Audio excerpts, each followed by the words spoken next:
나이다. 아멘.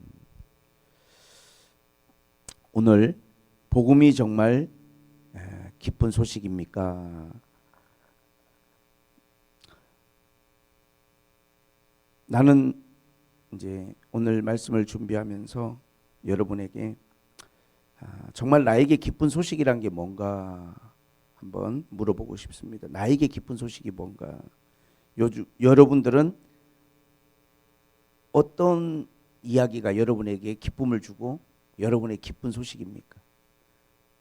뭐가 여러분들에게 기쁨의 이유가 됩니까? 스스로 한번 각자가 나에게 기쁨을 주는 게 뭔가, 뭐가 나에게 기쁨인가를 한번 꼭 생각해 보라고 말씀드리고 싶어요.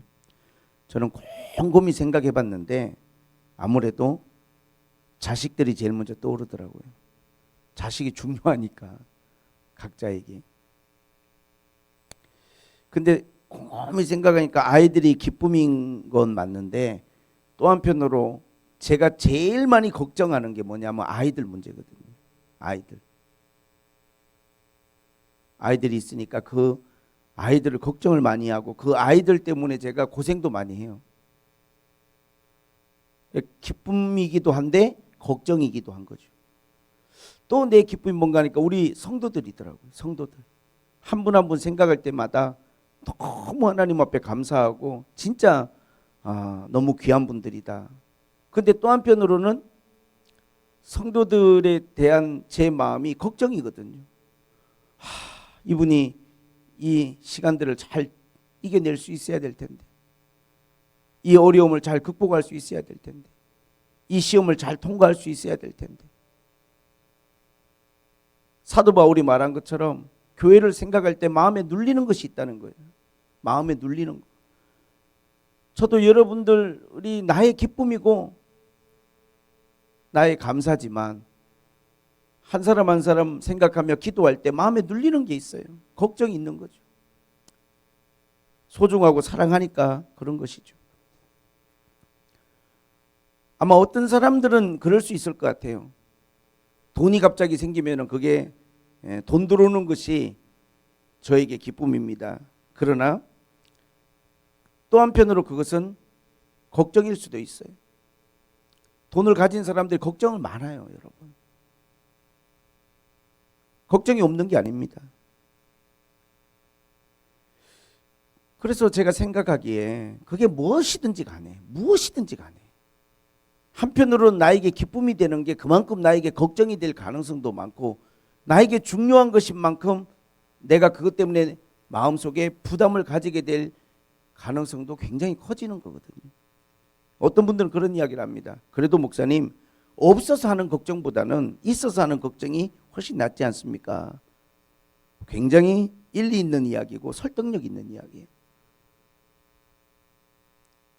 자녀가 없고 없어서 내가 막 마음이 힘든 것보다는 있어서 힘든 게 낫다.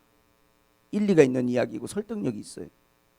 그래도 목사님, 돈이 없어서 힘든 것보다는 돈이 많아서 힘든 게 훨씬 낫잖아요. 일리 있는 이야기예요. 근데 어쨌든 힘들다는 것에서 벗어날 수는 없어요. 삶 자체가 힘들어요. 근데 사도 바울은 로마서를 쓰면서 로마 성도들에게 나는 너희들에게 기쁜 소식을 전하기 위해서 이 편지를 쓰고, 나는 너희들에게 기쁜 소식을 전하기 위해서 너희들에게 가기를 원한다는 거예요. 사도 바울이 전하고자 하고 말하고자 하는 기쁜 소식은 뭘까요? 무엇이 사도 바울에게는 기쁨이고 다른 사람들에게 전달해주고 알려주고 싶은 그가 말하는 기쁨이란 건 도대체 뭘까요? 사도 바울은 로마서를 쓰면서 로마서 1장 전반부 17절까지 복음이라는 단어를, 기쁜 소식이라는 단어를 7번을 이야기했어요. 7번. 기쁜 소식이라는 단어를 7번을 언급합니다. 그만큼 사도 바울은 이 복음을 전하기를 원하고 복음을 전하는 것에, 기쁜 소식을 전하는 것에 중요성을 뒀어요. 그런데 정말 사도 바울이 전하고자 했던 기쁜 소식이 뭔가?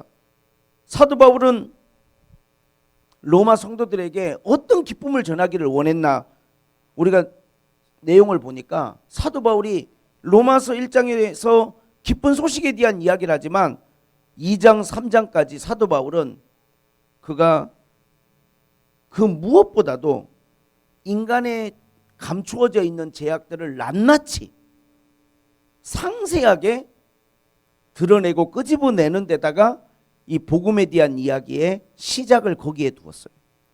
여러분, 정말로 여러분 복음이 기쁜 소식이 되려면 우리는 오늘 성경 안에서 두 가지의 대전제를 우리가 깊이 알아야만 복음이 기쁜 소식이구나, 이 복음이 나에게 정말로 기쁜 소식이구나 하는 것을 여러분들이 알게 되는 거예요. 그래서 사도 바울은요 1장부터 3장까지 이 복음이 기쁜 소식이 되게 하기 위해서 우리가 반드시 알아야 될 두 가지를 우리에게 알려주는데 초점을 맞추는데, 첫 번째가 뭐냐면 우리가 심각한 죄에 빠져 있다는 거예요.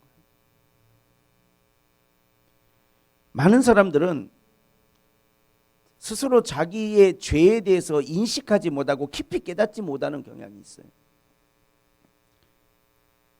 특히 하나님을 믿는 사람들, 유대인들, 그런 사람들은 그래도 우리가 하나님을 믿고 하나님 뜻대로 살려고 하니까 우리가 무슨 얼마나 많은 죄가 있나라고 생각하지만요, 사도 바울은 이방인만 아니라 유대인의 죄까지 낱낱이, 오늘 성경 본문에 뭐라고 이야기했습니까? 모든 사람이 죄를 범하였음에 하나님의 영광에 이르지 못하였다. 모든 사람이 죄를 범하였다는 거예요. 어떤 특정한 사람만이 죄를 범한 게 아니라 우리 모든 사람이 하나님 앞에 죄를 범하였어요. 자신의 죄에 대해서 깊이 우리가 깨닫는 것이야말로 정말로 하나님의 은혜와 복음으로 우리가 나아가는 첫걸음이에요. 자신의 죄를 깊이 깨닫는 것. 우리는 스스로 벗어날 수 없을 만큼 깊은 죄의 수렁에 빠져 있고 내 안에 우리는 죄를 가지고 있어요. 그것을 우리가 인정하고 싶지 않지만 하나님 앞에서, 말씀 앞에서 그것을 깨달아야 되고 발견해야 돼요. 그 앞에 3장에 사도 바울은 그런 이야기를 합니다. 3장 9절에 보면 그러면 어떠하냐, 우리가 나으냐, 결코 아니라 유대인이나 헬라인이나 다 죄 아래 있다고 우리가 이미 선언하였느니라. 기록된 바 의인은 없나니 하나도 없으며 깨닫는 자도 없고 하나님을 찾는 자도 없고 다 치우쳐 함께 무익하게 되고 선을 행하는 자는 없나니 하나도 없도다. 그들의 목구멍은 열린 무덤이요 그 혀로는 속임을 일삼으며 그 입술에는 독사의 독이 있고 그 입에는 저주와 악독이 가득하고 그 발은 피 흘리는 데 빠른지라 파멸과 고생이 그 길에 있어 평강의 길을 알지 못하였고 그들의 눈앞에 하나님을 두려워함이 없느니라. 이게 지금 누구한테 보내는 편지입니까? 로마에 있는 성도들에게. 사람들이 지금 자신의 안에 내재되어 있는 이 엄청난 죄를 사람들이 모르고 있다는 거예요. 모든 사람이 다 거짓되고 깨닫지도 못하고 다 치우쳐 있어요. 다 치우쳐 있어요. 뭔가에 깊이 치우쳐 있어요. 하나님 앞에 중심을 잡고 살아가는 사람들이 아니라 우리가 뭔가 잘못된 가치에 우리가 치우쳐 있어요. 거기. 그리고 무익하게 됐어요. 아무런 유익이 없는 거기에 우리가 목을 메고 살아요. 목구멍은 열린 무덤 같아서 그냥 우리 입에서 나오는 말들이 정말로 하나님 앞에 합당치 않은 말들이 우리 입에서 쏟아져 나와요. 때로는 독사의 독이 입에 있다 그러잖아요. 독사의 독이. 우리 입에서 나오는 말이 상대방에게 너무나 아픔을 주고 고통을 주는 말들조차도 우리 입에서 막 나와요. 파멸과 고생이 그 길에 있고 평강의 길도 알지 못하고 눈앞에 하나님을 두려워함도 없어요. 사람들이 이렇다는 거예요. 조금 더 사도 바울은 로마서 1장에서 구체적으로 우리의 죄악들을 낱낱이 다 언급을 하는데 22가지를 언급했어요. 그들이 마음에 하나님 두기를 싫어하며 하나님이 그들을 상실한 마음대로 내버려 두사 합당치 못한 일을 하게 하셨는데 곧 모든 불의라고 그랬어요. 모든 불의. 불의는 아디키아라고 하는 단어인데 하나님 앞에 의로운 것에 반대되는 모든 것을 총칭했을 때 불의예요. 그 다음에 뭡니까? 추악. 추악은 뭐냐면 바르지 못한 일을 하면서 그걸 즐기고 있는 거예요. 내가 하는 일이 올바른 일이 아닌데 나는 그거를 좋아하고 즐기고 있어요. 그게 추악한 거예요.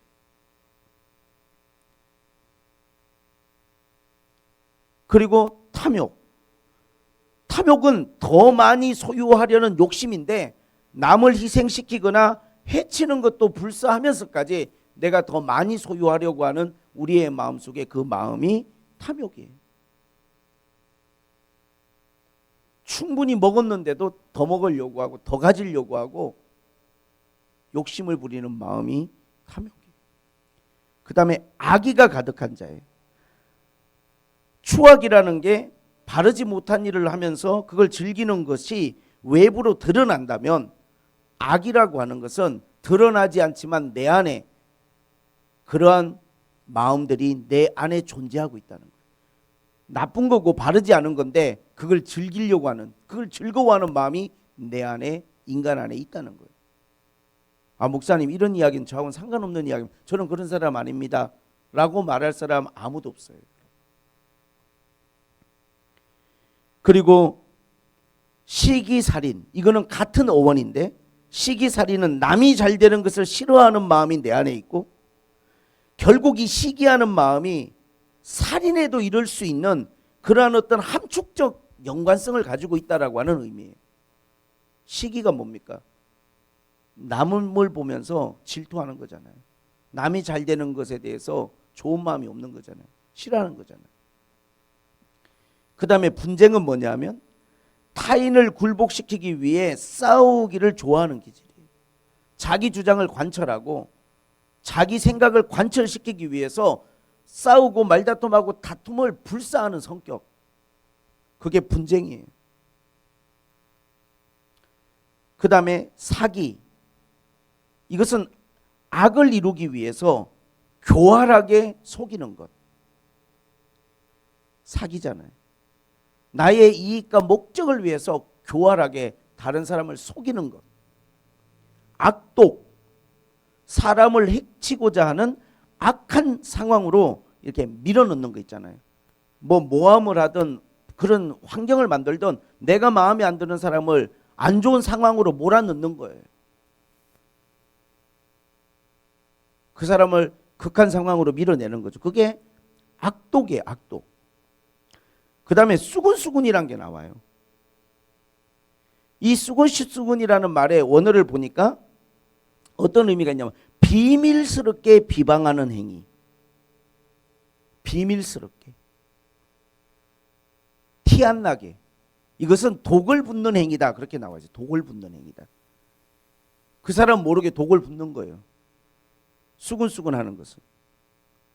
그리고 비방이란 게 있어요. 바로 그 다음에 비방은 뭐냐면 숨어서 다른 사람을 비방하는 것이 수군수군이면 공개적으로 드러내놓고 헐뜯는 게 비방이에요. 공개적으로 하는 거예요. 그냥 대놓고 그 사람에 대해서. 이게 비방하는 거예요. 그 다음에 하나님의 미워하시는 자라고 하는 게 있는데 이거는 하나님을 미워하는 자라고 해석하는 게 맞아요. 하나님 미워하는 거, 하나님 싫어하는 거예요. 그래서 하나님에 대해서 욕하는 자들이 있죠. 능욕하는 자는 잔인성과 교만이 가득해서 타인의 고통을 즐기는 사람, 이 능욕하는 자. 세상에 그런 얼마나 악한 자들이 많이 있습니까? 범죄자들이. 남의 고통을 즐기는 사람. 교만한 자. 스스로 다른 사람보다 나를 높이 평가하고 남의 말을 무시하고 하나님의 말씀조차도 무시하는 마음이 우리 안에 교만이에요. 자랑하는 자. 헛된 목표를 내세우고 의미 없는 것을 과시하려고 하는. 심지어 우리가 교회 공동체 안에도 어떠한 하나님의 영적인 가치가 아니라 의미 없고 사실은 그렇게 중요하지 않은 목표들을 과시하려고 하는 마음이 자랑이에요. 악을 도모하는 자, 자신만 아니라 동료를 죄악으로 인도하는 악의 전파자예요. 우리가 뭐 방송 같은 거 보면 그런 무슨 N번방 사건 같은 거 있었잖아요. 악한 일을 하고 고통을 즐기고 남을 괴롭히고 거기에 사람들을 끌어모아서 그렇게 악을 전파하는 자들, 부모를 거역하는 자. 우리 믿는 사람도 알아야 될 것은 구약과 신약 모든 성경이 부모에 대한 문제는 중요하게 이야기합니다. 십계명에서도 신약의 사도 바울의 에베소에서도 부모를 귀히 여기고 부모의 말에 순종하고 결혼을 했다 할지라도 부모를 공경하는 마음을 갖는 것, 중요한 거죠. 자, 그 이후에도 우매한 자, 배약하는 자, 무정한 자, 무자비한 자. 근데 제가 이거를 왜 설명을 하고 있냐 하면 이 죄악을 사도 바울이 뭐라고 표현했냐면 이같이 행하는 자는 사형이다 그랬어요. 사형. 저는 사도 바울이 우리의 죄를 이야기하기 위해서 너무 과한 단어를 쓴 게 아닌가. 왜? 지금도 사형이라는 건 극악무도한 사람한테만 내리는 거잖아요. 극악무도한 사형을 아무나 사형을 시킵니까? 정말로 극악무도하거나 정말 모두가 분노할 만한 그러한 행위나 죄를 범한 사람들을 사형이잖아요. 근데 지금은 사형을 선고받고 사형이 집행이 안 되고 있는데 우리나라는 여러분 사도 바울이 2000년 전에 이 말씀을 기록할 때 사형이라고 하는 건 여러분 다 공개 처형이에요. 그냥 공개 처형. 모든 사람이 보는 앞에서 사람이 공개 처형당하는 거예요. 그러면 여러분 오늘 여기 말씀 들어보니까 뭐 시기, 살인, 분쟁, 사기, 악독, 뭐 수군, 비방, 이게 어떻게 이게 살인입니까? 이게 사형입니까? 이게 죽을 만한 죄입니까? 근데 그 사형이라고 하는 여기 말씀을 보세요. 32절에 이같이 행하는 자는 사형에 해당한다고 하나님께서 정하셨다는 거예요. 하나님이. 세상 법은 그걸 사형이라고 말하지 않아요. 뭐 그런 정도는 뭐 그 나쁜 짓이지만 있을 수도 있는 또 사람들이 흔히 하는. 근데 하나님은요 그렇게 이야기하신 게 아니라 이같이 행하는 자는 사형에 해당한다고 하나님의 정하심을 알고도 자기만 행할 뿐 아니라 그거를 행하는 사람들을 옳다 하느니라.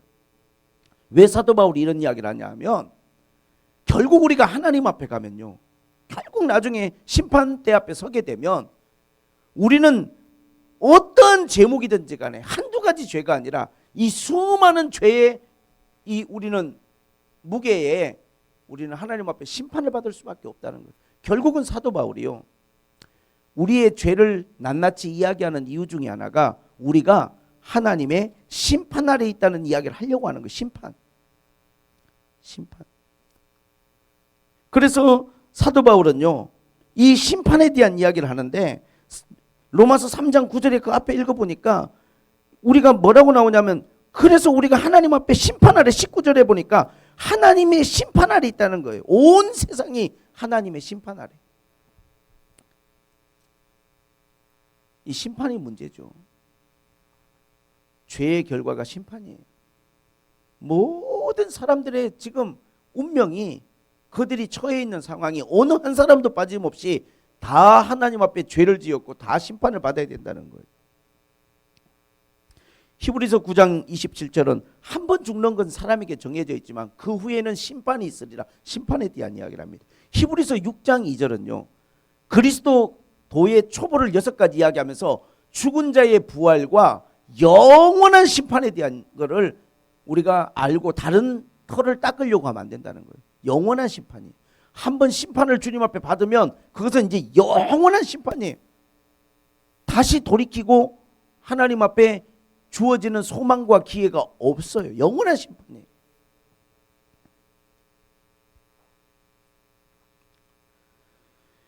데살로니가 후서 1장에도 7절부터 9절 보면 예수께서 자기 능력의 천사들과 함께 이 땅에 오실 때 하나님을 모르는 자들과 주 예수의 복음에 복종치 않는 자들에게 형벌을 내리시리니 곧 영원한 멸망의 형벌을 내리신다고 그랬습니다.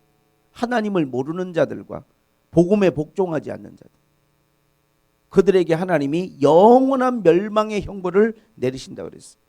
계시록 20장에는 그 형벌이 구체적으로 생명책에 기록되지 못하고 부활한 사람들은 불과 유황으로 타는 그 지옥이라는 곳에 들어간다라고 하는 그러한 실질적인 심판의 고통에 대해서도 이야기하고 있습니다.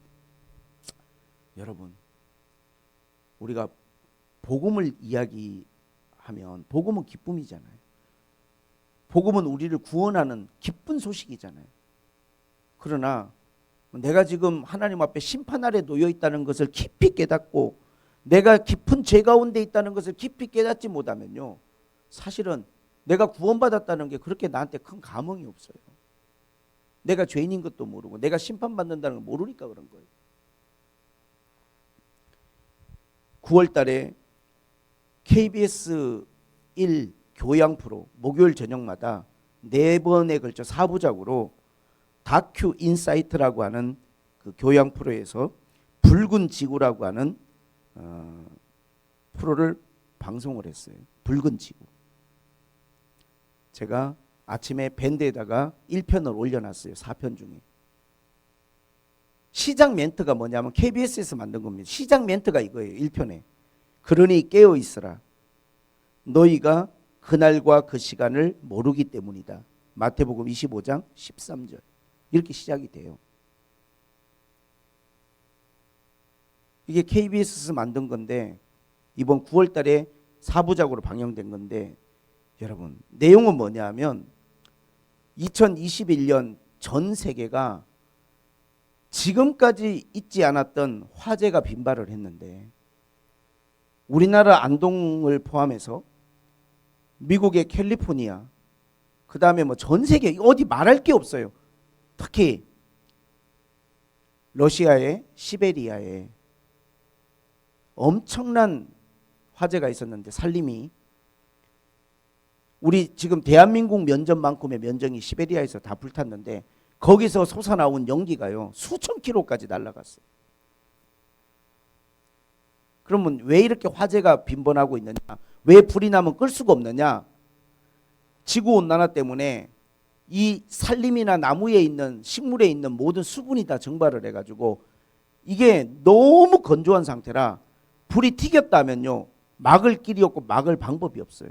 완전히 장작더미처럼 타는 거예요 지금. 그런데 문제는 뭐냐 하면 이 시베리아가 굉장히 추운 극지방인데 올여름에 38도까지 고온 현상이 나타나면서 시베리아가 녹고 있어요. 그리고 시베리아에는 뭐가 있냐면 영구 동토층이란 게 있대요. 땅이 그야말로 얼어 있는 거예요. 땅 속이 깊이 땅이 영원히 얼어 있는 땅이 있어요. 영구 동토층이란 게. 근데 이게 지금 녹아내리고 있어요. 땅이 녹아버리는 거예요. 그러면서 땅에서 다 물이 막 스며나와 녹으니까. 이게 뭐가 문제냐면요, 지구온난화라고 하는 게 결국은 우리가 온실가스, 이산화탄소가 많이 배출되면서 지구가 온난화되는데, 이번에 지금 캘리포니아나 브라질이나 또 러시아나 전 세계적인 이 화재를 통해 가지고 이산화탄소가 얼마나 많이 배출됐는지, 이 이산화탄소가 지구를 하나의 온실처럼 뒤덮고 있어요. 태양에서 온 햇볕이 빠져나가야 되는데 온실가스가 막고 있으면 나가지를 못하고 지구 안에 다 머물러 있는 거예요. 점점 뜨거워지는데 과거에 몇 천 년 동안 1도가 올라갔다면 지난 100년 동안 지금 1.8도가 올라갔는데, 과학자들은요, 이 제가 지금 제 개인적인 게 아니고 이 지금 붉은 지구라고 하는 다큐 인사이트에 나온 내용을 제가 여러분에게 조금 말씀드리는 거예요. 이 시베리아의 영구 동토층이 녹는 게 뭐가 문제냐면요, 이 속에는 이산화탄소의 30배나 되는 온실가스가 있는데, 메탄이라는 온실가스가 가스 상태로 시베리아 땅 속의 동토층 밑에 거기에 존재하는데 이게 녹으면서요 땅 밖으로 나오는데 이거는 이산화탄소, 탄소를 태우고 뭔가를 태웠을 때 나오는 이산화탄소의 30배나 되는 온실가스가 지금 시베리아에서 뿜어져 나온다는 거예요. 이게 뿜어져 나오면 더 지구는 더워지고 그러면 얼어있던 것은 더 녹게 될 것이고 땅 속에 있는 가스들이 분출되면서 계속해서 악순환이 되는데 이게 기상이변을 일으켜서 수분은 계속 증발을 하니까 어딘가에는 이게 폭우가 돼서 내리는 거예요. 물폭탄처럼. 올해 우리나라 진도에 하룻밤 사이 600mm가 비가 쏟아졌는데 진도 앞에 바다에 모든 전복이 한 마리도 없이 다 죽었어요. 하룻밤에 600mm 비가 오니까 어떻게 됐느냐. 바닷물을 떠서 먹었는데 안 짜. 이게 완전히 민물이 돼버렸어요. 그러니까 거기 있던 바다 생물들이 다 죽는 거예요.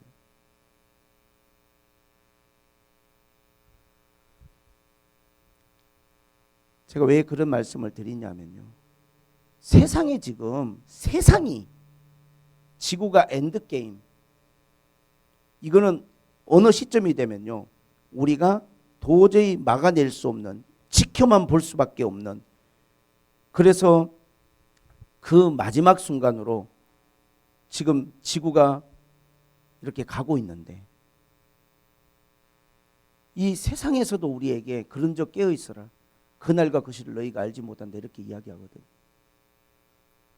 하나님을 모르고 복음을 모르는 사람들은 자기가 죄인인 것도 잘 몰라요. 방송 보면서 나쁜 악한 죄를 지은 사람들만 보면서 뭐 저런 인간이 다 있냐고 어떻게 저런 짓을 하냐고 하지 내가 죄인이라고 자기를 각성하고 하나님 앞에 통해 자복하는 사람이 없어요. 다 우리가 하나님 앞에 용서받지 못할 죄 가운데 있음에도 불구하고 다 하나님의 심판 가운데 갈 수밖에 없어요. 그래서 사도 바울은 이 사실을 전해주고 싶은 거예요. 복음을 알려주고 싶은 거예요. 근데 복음을 알려주려고 하는데 먼저 네가 죄인인 걸 알아야, 네가 죄인이고 네가 엄청난 심판을 받게 될 거라는 걸 알아야, 그래야 복음이 나에게 기쁨이 되지 않겠냐는.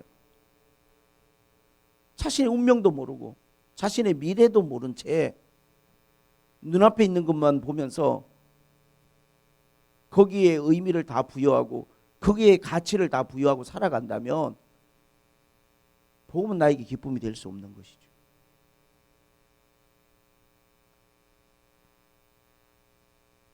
어떤 사람들은 아파트를 샀는데 집값이 얼마가 올랐느냐, 뭐가 어떻게 잘 됐느냐. 여러분, 그런 것이 여러분에게 지금 얼마나 가치 있는지 몰라도 얼마 시간이 남지 않았어요, 여러분. 그게 그렇게 중요한 것이 아닙니다. 여러분의 구원을 하나님 앞에 생각하셔야 돼요. 내가 지금 하나님 앞에 올바로 서 있나? 하나님의 뜻대로 살고 있나? 그것을 우리가 하나님 앞에 생각해야 돼요.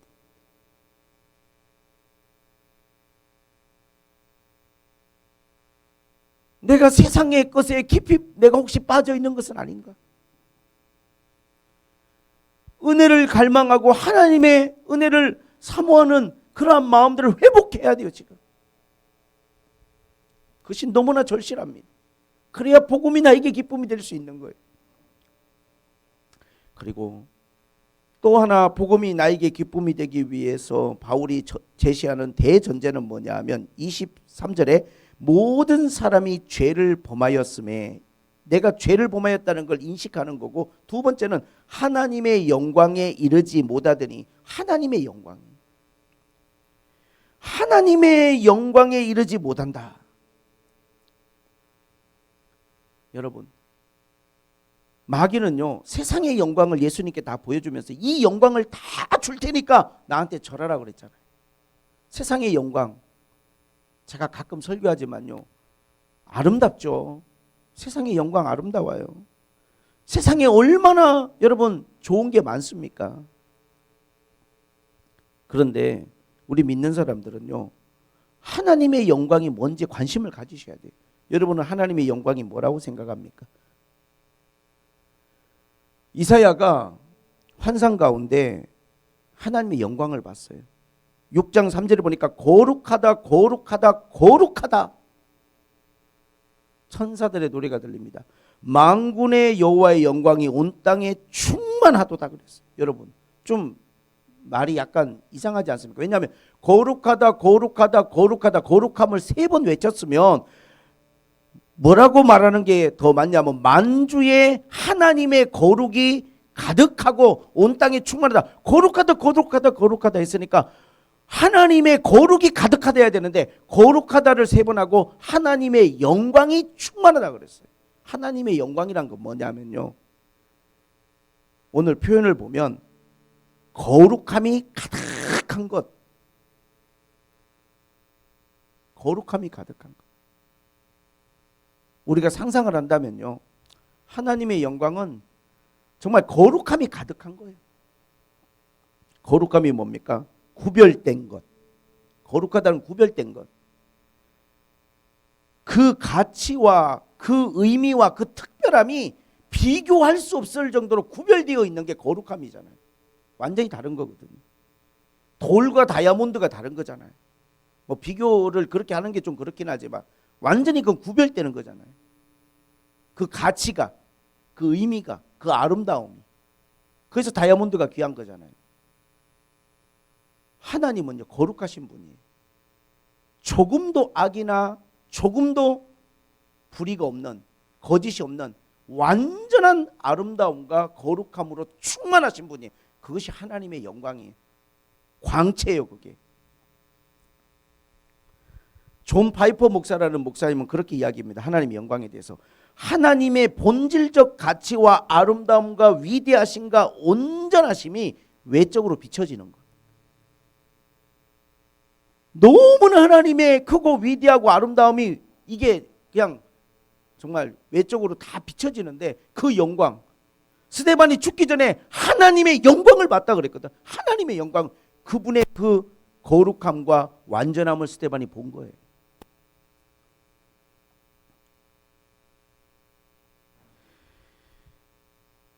오늘 여러분, 이 하나님의 영광에 이르지 못하는 자들, 하나님의 영광에 이를 수 없는 자들, 왜?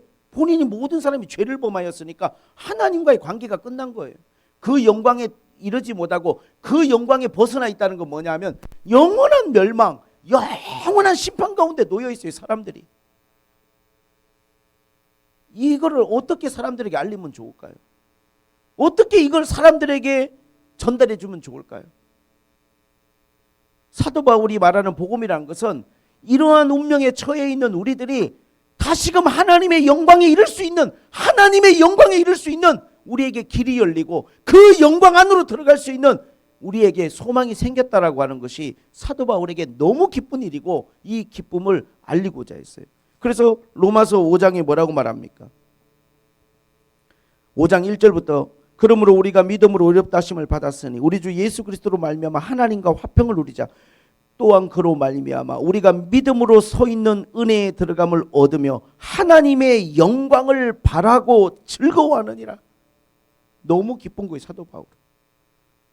만약에 주님이 나를 불러주시지 않고 다메섹 갈 때 나를 불러주시지 않고 나를 주님이 스톱시키지 않았으면 그냥 나의 성공과 나의 자랑을 위해서 달려갔던 내 삶이 끝나지 않았을 텐데 주님이 다메섹에서 사울아 사울아 왜 네가 나를 핍박하느냐, 나를 불러 세우시고 내 눈을 멀게 하시고 내 인생을 돌이키게 하셔서 내가 이제는 죄인인 것을 알게 되고 예수 그리스도의 죽으심과 부활하심과 복음으로 말미암아 내가 하나님 앞에 구원을 받을 뿐만 아니라 하나님의 영광에 이를 수 있다는 것을 내가 그것을 바라고 그걸 소망할 수 있고 기대할 수 있고 즐거워한다는 거예요. 하나님의 영광. 여러분, 우리는요, 믿는 사람들은 이러한 하나님 앞에 좀 믿음을 가져야 돼요. 이걸 비교할 수 있는 게 없어서 제가 설명할 길이 없어요. 만약에 여러분들이 크루즈 여행을 간다고 해봅시다. 1년간 전 세계 여러분이 크루즈 여행을 한 2억짜리 여행을 떠난다고 한번 해봅시다. 전 세계를 여러분이 다 도는 거예요. 제가 아주 가까운 어떤 분이 저한테 그 말을 해서 제가 생각이 났어요. 그냥 설교 준비하다가. 나중에 돈 좀 많이 벌고 여유가 있고 나이 좀 더 먹으면 세계 여행, 크루즈 여행을 한번 하고 싶다 이런 이야기를 하더라고요. 크루즈 여행을 한다고 한번 해봅시다. 얼마나 들뜨고 준비를 해야 될까요? 준비할 게 많겠죠. 얼마나 기대가 될까요? 그 대가를 지불하고 비용을 지불했으니까 전 세계를 한번 다 내 눈에 담을 수 있다는 거 얼마나 기대되고 설레는 일입니까? 또 내가 만약에 정말 평생 꿈꾸던 그런 좋은 주택을 내가 원했던 집을 구입했다고 한번 생각해 봅시다. 그러면 사람이 어떻게 될까요? 거기에 이사갈 가구들을 또 내가 생각하고 여기다 어떤 가구를 놓으면 좋을까? 여기는 어떤 살림을 놓으면 좋을까? 전자제품 어떤 걸로 바꿀까? 얼마나 내가 비용을 지불하고 산 집에 대해서 애정이 생기겠어. 근데 여러분, 세상에 이런 우리가 여행 하나 떠나고 세상에 뭐 집 한 채 장만하는 것도 이렇게 우리가 뭔가 기대감을 갖고 설레임을 갖게 하는데, 우리가 하나님의 도성에, 하나님의 나라에, 하나님의 영광에 우리가 들어간다라고 하는 것에 대해서 그걸 사도 바울이 바라고 즐거워한다는 거예요. 이게 그리스도인의 삶입니다, 여러분. 우리의 기쁨은, 우리는 세상에서 이 기쁨을 우리는 이게 받으려고 하고 이거를 이루려고 하는 게 아니에요. 사도 바울이 전해주고자 하는 기쁨은 세상의 기쁨이 아닙니다, 여러분. 기쁨과 동시에 걱정도 함께 찾아오는 그런 기쁨이 아니에요. 잠시 기뻤다가 그냥 끝나버리는 그러한 안개와 같은 기쁨이 아니에요. 손에 잡힐 듯 뭔가 그냥 붙들 수 있을 것 같지만 붙잡히지 않는 그런 기쁨이 아니고, 사도 바울이 우리에게 말하는 이 복음은 우리에게 완전하고 영원한 하나님의 영광에 이르게 하는 거예요. 그날이 멀지 않았습니다, 여러분. 히브리서의 말씀처럼 지구는 낡아지고 옷같이 갈아입을 거라고 주님 말씀하셨어요. 우리가 보는 하늘과 땅과 모든 것들은 다 하나님 앞에 소멸될 거라고 이야기했어요. 심판받고. 우리는 하나님의 도성을 바라보고 하나님의 나라를 바라봐야 됩니다. 이건 정말 지극히 제 개인적인 생각이지만 우리 시대에 저는 주님의 영광을 보게 될 거라는 소망을 갖고 사는 사람이에요. 아무리 늦어져도 우리 자녀 세대는요, 하나님을 만나게 될 거예요. 왜냐하면 더 이상 지구가 버텨내지를 못해요, 지금. 꼭 여러분 유튜브에서 붉은 지구를 검색하셔서 9월 2일부터 23일까지 4부작으로 방영된 붉은 지구를 꼭 한번 여러분 관심을 가지고 보세요. 세상에서 만들어 놓은 다큐지만 오늘 그리스도인들에게 깨어 있으라고 우리에게 알림을 주는 메시지예요. 오늘 여러분들이 정말로 복음을 인하여 기뻐하고 구원을 인하여 기뻐하고 하나님의 영광에 이르는 것을 인하여 즐거워하는 여러분 되시기를 주님의 이름으로 축복을 드립니다. 오늘 주신 말씀을 마음에 붙들고 승리하시기를 바라고, 다른 것에서 기쁨을 찾지 말고 여러분의 구원에서, 하나님이 주신 복음 안에서 마음의 위안을 얻고 기쁨을 얻고 소망을 갖게 되시기를 주님의 이름으로 축복합니다. 하나님 아버지, 지구가 아파하고 지구가 이제 더 이상 버텨내기가 어려운 상황으로 가고 있습니다. 요한계시록에 첫 번째 나팔을 보니까 모든 초목의 3분의 1이 불타고 하나님의 심판에 기록된 말씀들이 이 땅 가운데 여러 가지 징조와 조짐이 보여지고 있습니다. 아무쪼록 우리 성도들이 깨어 있기를 원하고 말씀 앞에 설 수 있기를 원하고, 내 삶에만 골몰하는 게 아니라 눈을 들어 주님을 바라보고 믿음으로 하나님 앞에 나아갈 수 있는 그 하나님 마지막 시간들을 우리에게 허락하여 주시옵소서. 예수님의 이름으로 기도하옵나이다. 아멘.